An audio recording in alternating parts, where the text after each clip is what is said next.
I'm Sarah, a 28-year-old company employee. I've been working in sales since joining the company, but recently I transferred to the HR department.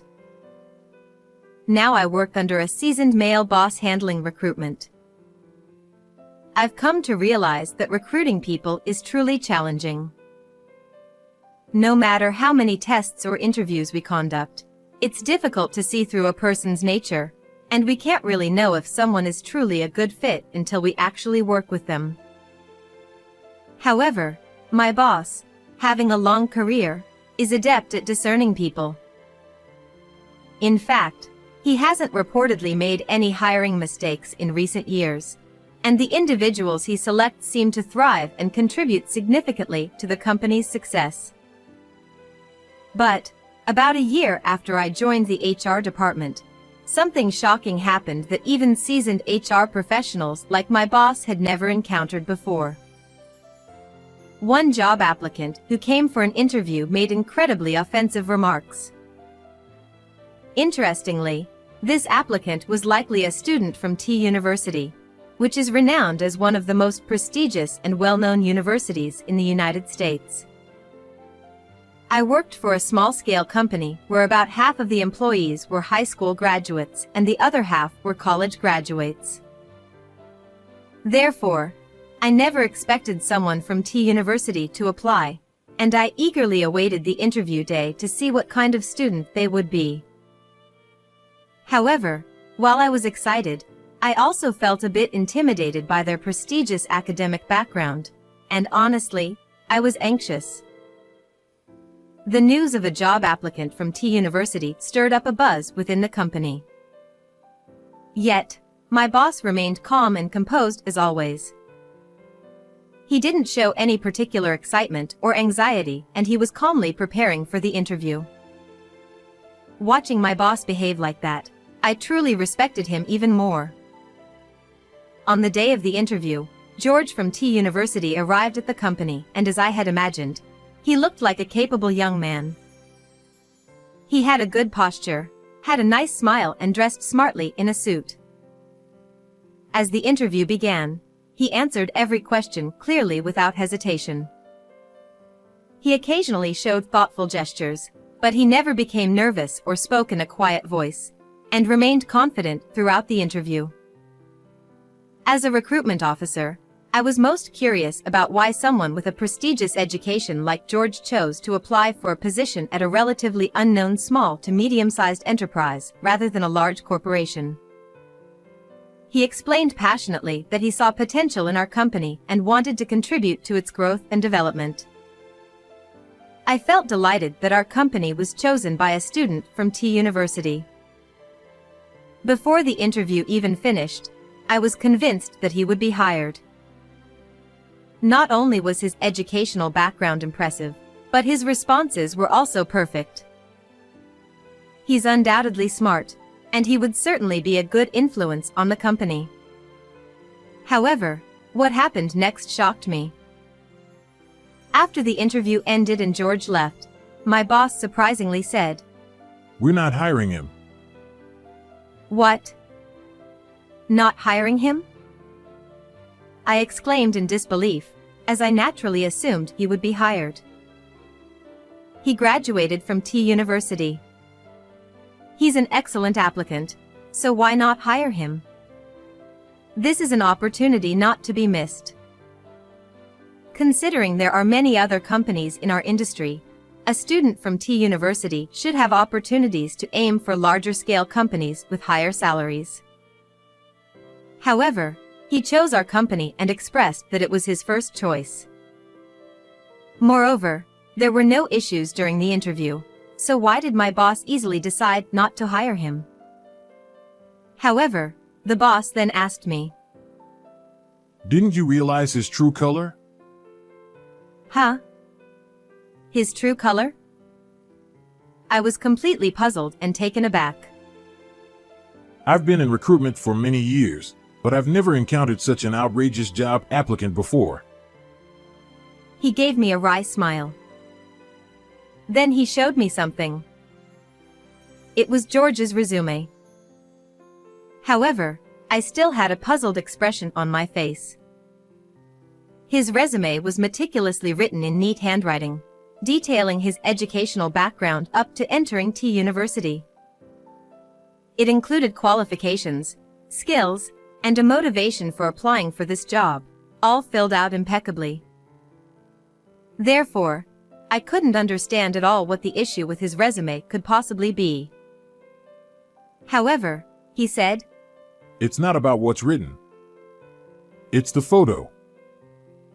Then I finally realized. George, who came for the interview and who in the resume's photo clearly had different hairstyles.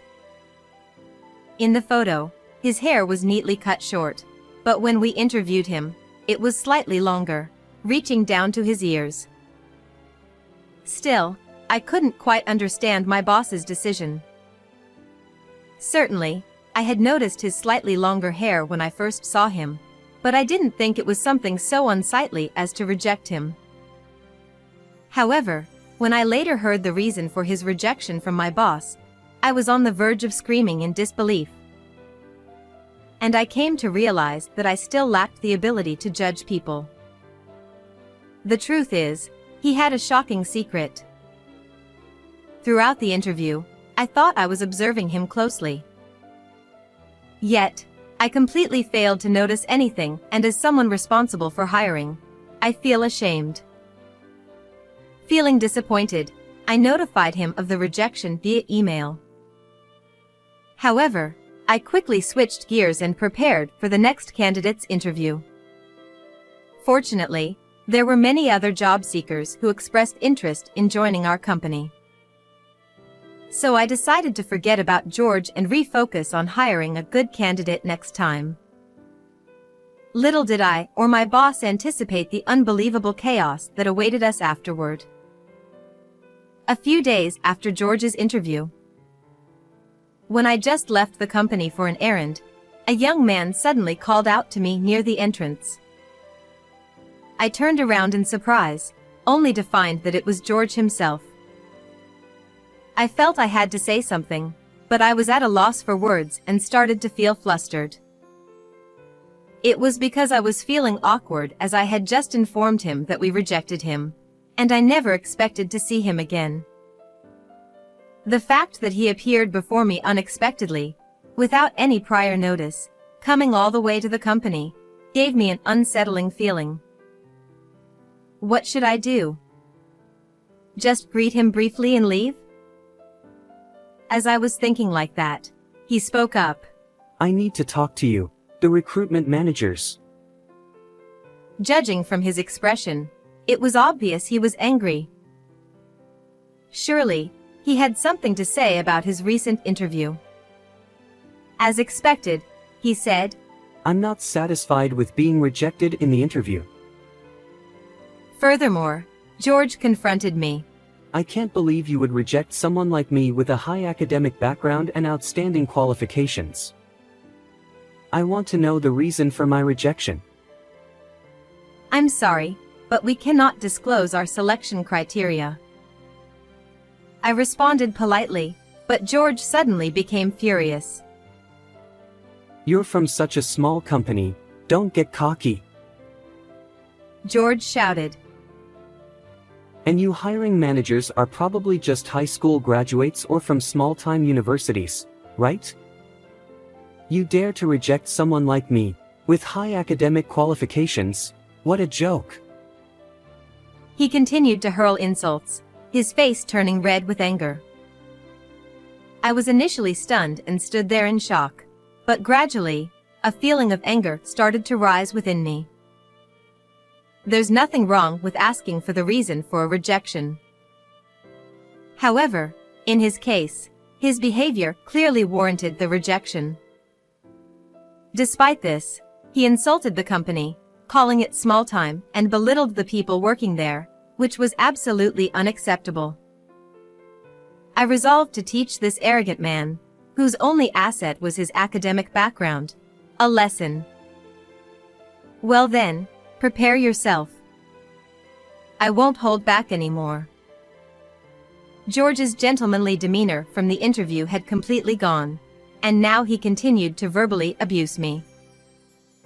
I felt like shouting back at him immediately. Please wait a moment. I will fetch someone senior to speak with you. In a calm voice, I told him that, then took out my phone from my bag and called my boss, who was in a meeting inside the company. Despite being in the middle of a meeting, my boss immediately came out when I explained that George had come to ask about the reason for his rejection. Upon seeing my boss, George quickly confronted him. Hey, tell me why you rejected me. I graduated from T University. My interview was perfect. He was about to grab him at any moment. I felt a mix of anger and nervousness at George, who was being disrespectful to someone who was much older than him. However, my boss remained calm as ever. He looked at George and calmly said, Did you think you could deceive me? Ha! George widened his eyes. My boss continued calmly. Your interview was indeed nearly perfect. But that wasn't truly your ability, was it? Well, that's... Suddenly, George fell silent. It turns out that his flawless responses during the interview were not his own.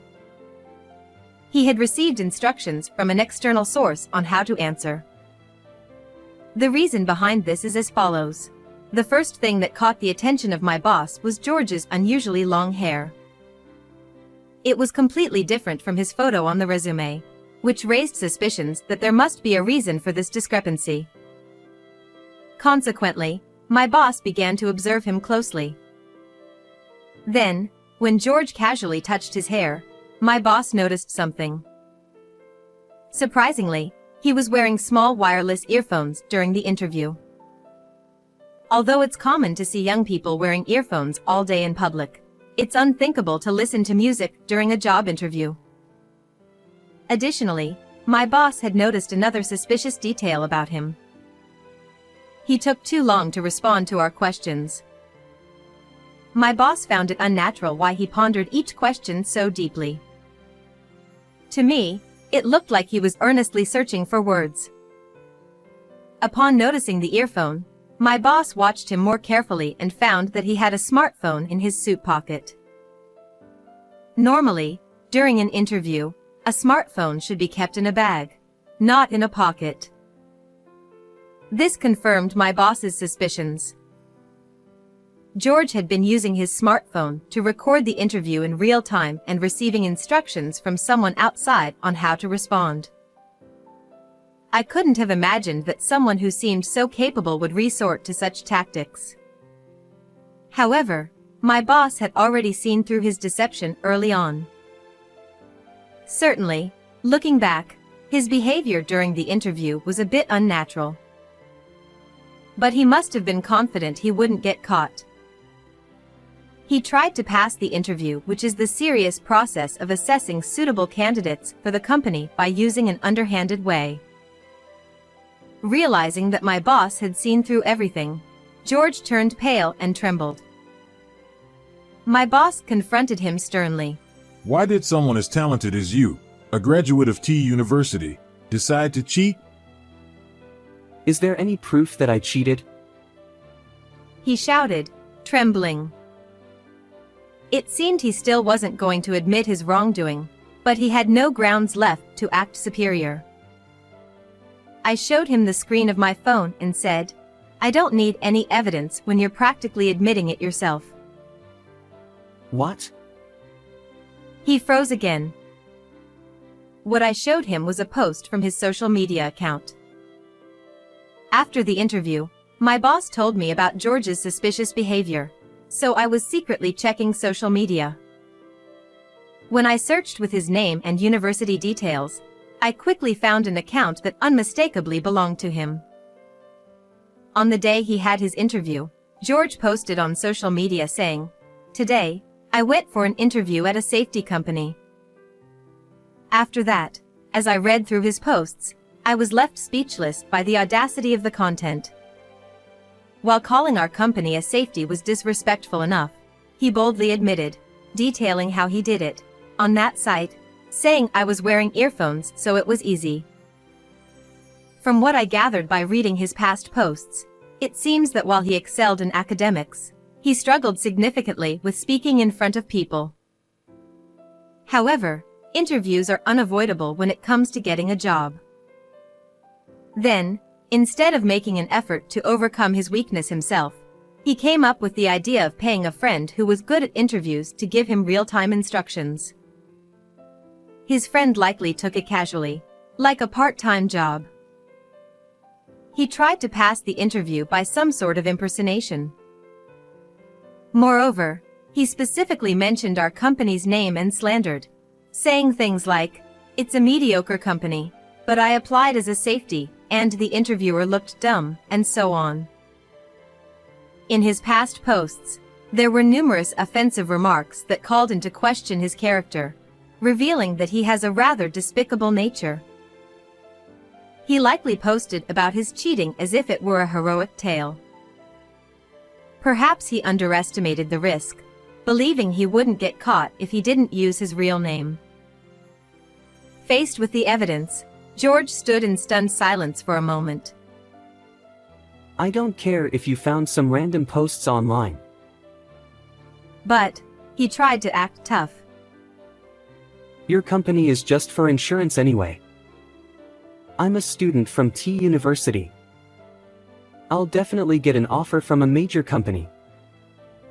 He continued to glare at my boss and me arrogantly. Unfortunately, you might not get an offer from anywhere. However, I responded with a dismissive laugh. What? What did you say? George's face contorted in dismay. I've already informed the university about this incident. Well, someone like you, who can't even get through an interview without cheating, probably won't get hired anywhere. What? George muttered in despair. If the university found out everything, even if he had an offer, it would likely be revoked. I feel sorry for him, as confident as he was, but we didn't want to let him cause any more damage in the industry.